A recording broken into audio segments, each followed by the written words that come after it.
Dear friends, this Shabbat, we will be reading the Torah portion of Eschanan.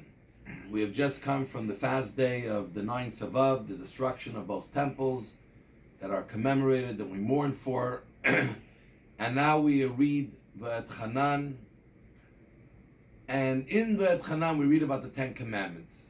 And it's the second time that the Ten Commandments are written in the Torah. Once when it happened, and now when Moshe repeats to the Jewish people all the events that happened over the 40 years in the desert, then he repeats the Ten Commandments.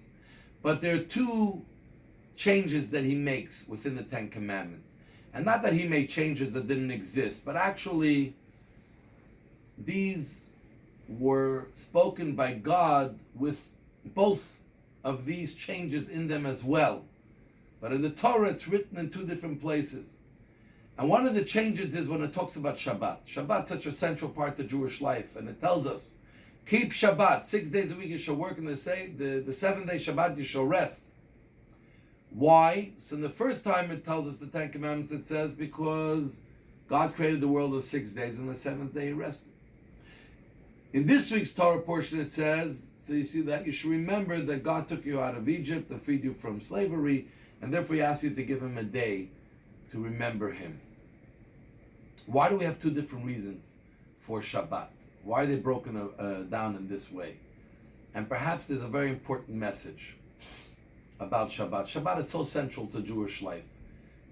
It's known, the famous saying, said not even by a religious Jew or a secular Jew, more than the Jews have kept Shabbat, Shabbat has kept the Jews. Very often our enemies, the Romans, the Greeks, under communism, one of the first things that they tried to knock down was Shabbat.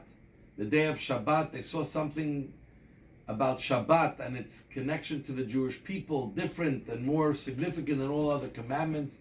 There's something that happens on Shabbat, especially when the Jews keep Shabbat, that makes the Shabbat not just another day or the Jewish day, but something magical, there's something spiritual, there's something powerful.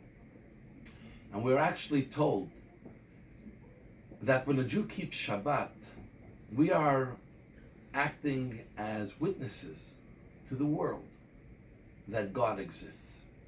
We're acting as witnesses to the world to tell them that this world was created by a God who created this world, planned this world, and runs the world now as well.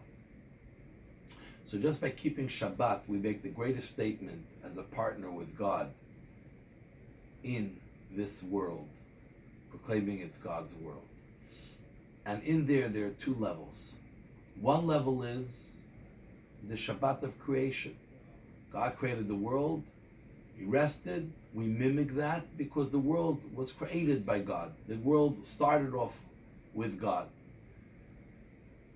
The very world that everyone occupies, Jew and non-Jew, is a world that God made equally for everyone, and we mark it by celebrating Shabbat, the God of nature.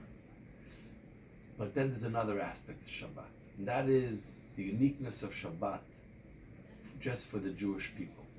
The Shabbat that is connected with going out of Egypt, that's an experience that no one else had. Only the Jewish people had that experience of going out of Egypt.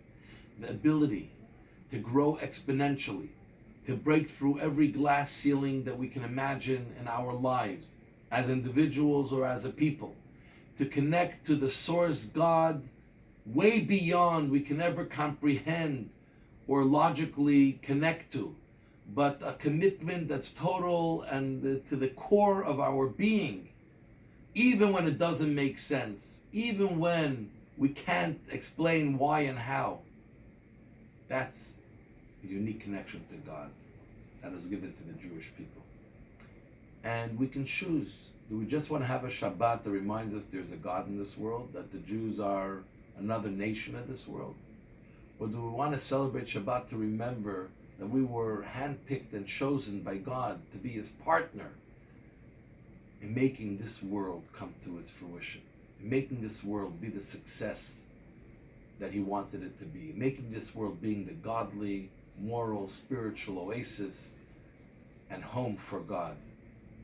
So even if your Shabbat is just a quieter day, a day of rest, you do a few things, it's good. Level one. Do as best as you can in level 1, but then try always to grow to level 2.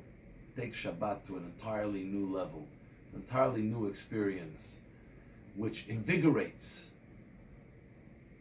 us for the coming week to really make good on our partnership with God.